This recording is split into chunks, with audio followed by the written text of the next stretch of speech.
Hey guys, and welcome back to another DrAce video, and today we're going to be playing MotoGP 21, and today we're going to be continuing with our Red Bull Rookies Cup. Don't forget, we're doing a challenge. We're starting from the back of the grid and using power setting 1 in this sprint race. So here we are at the back of the grid here in Jerez. We were waiting for the red lights to go out, and away we go.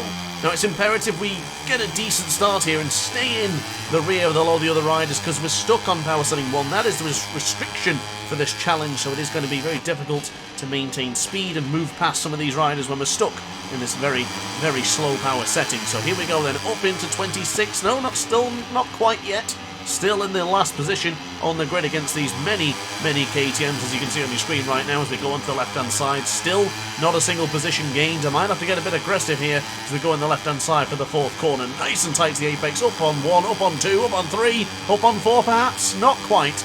Maybe yes, we do. We do get up to 23rd position up into the Sito Pons corner for turn 5. Do not forget, guys and gals, 4 laps here in Jerez. That is it.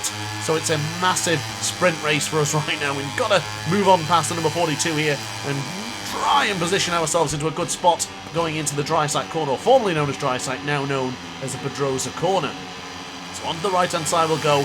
Got to be perfect on the acceleration. There's a bit of contact there on the right-hand side. That's not exactly perfect. It's quite the opposite, in fact, as we now have Gorbe ahead of us and Nishimura as we're now chucking on the left-hand side for the Jorge Martinez Aspar corner. Not how I like to take that corner. I like the tighter line, but I tell you what, getting around the outside and not 1 but 2 could be quite crucial for a good move into Angel Nieto corner. Not quite getting it stuck, as goodness me, that horrible glitch where you get caught on another rider has just occurred here in the opening stages of this Spanish GP. So onto the right-hand side we'll go now for the brilliant Crivier corner, into Ferrari, and then into Lorenzo corner, around the outside into Ferrari. That takes a very brave man, and I tell you what, that was beautiful. Oh, we're getting out of shape! Oh, goodness me! The Red Bull KTM almost went flying into the distance there as we'll try and position ourselves ahead of the number 58 and the number 78. It's difficult to see all these names just chopping and changing on the screen there on the left-hand side, because we are moving through very quickly. Still in the first power setting as we now go on the right-hand side for turn 1. You see the KTM screaming as they're downshifted a little bit too much going into the first corner. Now into Michelin for turn 2. Keeping it nice and tight. Detweiler ahead of us, so to the left-hand side we will go. I could get the position right here. We could potentially get not 1 but 2 on the left-hand side for turn 4. Didn't really get the position right, but we may have the acceleration, even still in the first power setting. So on the right-hand side we'll go now for Sito Pons, keeping it nice and tight. I do prefer the tighter apex for here as well, getting too tight this time on the rumble strip as we go past Matteo. The telly is he's still positioning his motorcycle ahead of ours. He's still, for now, he's the Italian, but we'll try and get on the brakes and get past not Milan as well. And now drive and move over the inside and for the Pedrosa corner, pushing the Italian wide, pushing the riders wide and positioning ourselves in the middle. And this is going to be an absolute sandwich as we're on the left-hand side. Goodness me. Turn 7, we lost 3 positions due to the absolute sandwich we were involved with just a moment ago.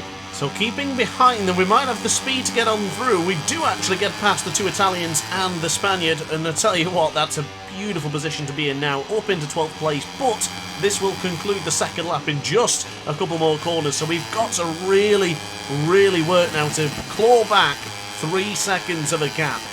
David Munoz into the lead, David Alonso in second, and Ortolo in 3rd position. Mario Aggi there is just ahead of us on screen. You can see me trying to get around the outside. Oh! Whoa! What the hell happened then? The fellow British rider, Eddie O'Shea, went absolutely flying. What on earth just happened? Goodness me. Answers on a postcard, please. I have absolutely no idea what's just occurred. If you know what's happened, let me know. But across the line we went 1:51.169 for us as the fastest man on track right now at the start of this penultimate lap. We're getting caught up here onto the rear of the Indonesian Mario Aggi as we now move up on the inside, keeping it nice and tight for Michelin. Hopefully he doesn't try a lunge on the left there, and thankfully he did not.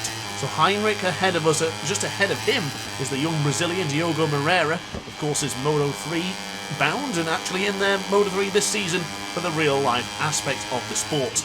But onto the right we now go, keeping back into the virtual world of this Red Bull Rookies Cup, keeping it nice and tight to the apex. Not 1, not 2, not 3 riders, but yes, so it was 3, you can't count. Scott Ogden has been beaten in the right-hander there as well, and we are now charging down the back straight to get towards the Dani Pedrosa corner. We've got to get the braking right here.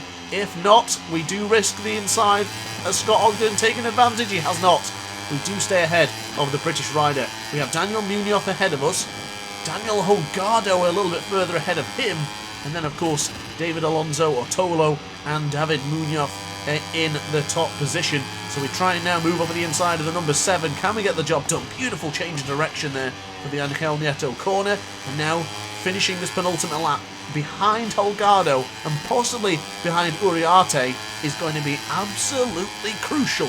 If we want any chance of winning this Grand Prix or even just getting on the podium, we've got to dispatch of Holgado pretty quickly and very, very promptly. So onto the rear tyre we will go for Holgado. Hopefully he doesn't position himself too tight to the apex and hinder my progression.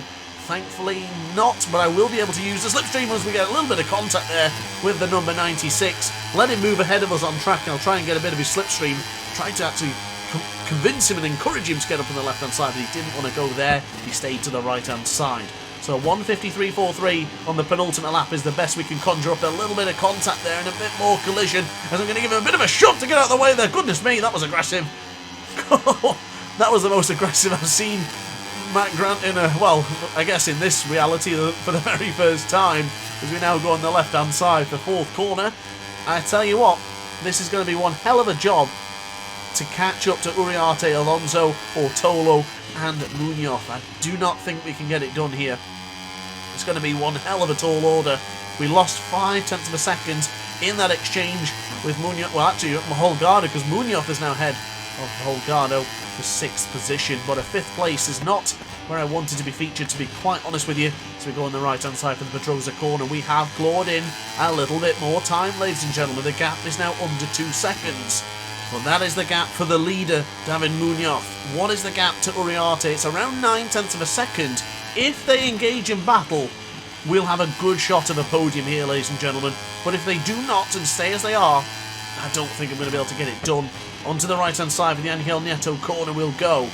4th place is there. 3rd place is there. The gap is down to 0.3 of a second. Less than 0.2 of a second. We get the slipstream here, ladies and gentlemen. We might actually have a chance of getting onto the podium. It's the final straight I'm worried about as we try and shove our way through up to the inside of Uriarte, keeping it nice and tight to the apex. Is a podium beckoning us right now? We don't have the legs. We don't have the speed. Stuck in power setting 1. Keeping it really tight to the apex. Pushing the rear brake. We cannot get it done. Slipstream, save us, please. I don't think it's going to happen. David Munoz takes a victory. Ortolo in 2nd, Alonso 3rd, and Grant just barely misses out on the podium after starting at the back of the grid. So I tell you what, guys, what a race. Only 1 second behind the race winner there. 1:52.39 is our fastest lap, smashing their laps. But I tell you what, that was another great battle. But let's take a look at the championship lead. And as you can see, David Munoz has taken over at the front, which is not the end of the world. It is only the 2nd race out of 7. But I tell you what, guys, another great Red Bull Rookies Cup race. I hope you're enjoying these as much as I am, because there's a lot more to come. But guys, upon that note, thank you very much for watching the video. I hope you enjoyed it. If you did, let me know in the comment section down below. And if you really enjoyed it, hit the subscribe button, because there's a lot more content coming your way. Thanks for watching, guys, and ciao for now. Oh, hi! Didn't quite see you there. Good to see you're still here. If this video didn't quite set your appetite, then why not watch some more DrAce content by clicking the video shown on screen now. Furthermore, if you would like to follow me on social media, you can do so now, with the links down in the description. Consider subscribing so you don't miss a single DrAce video.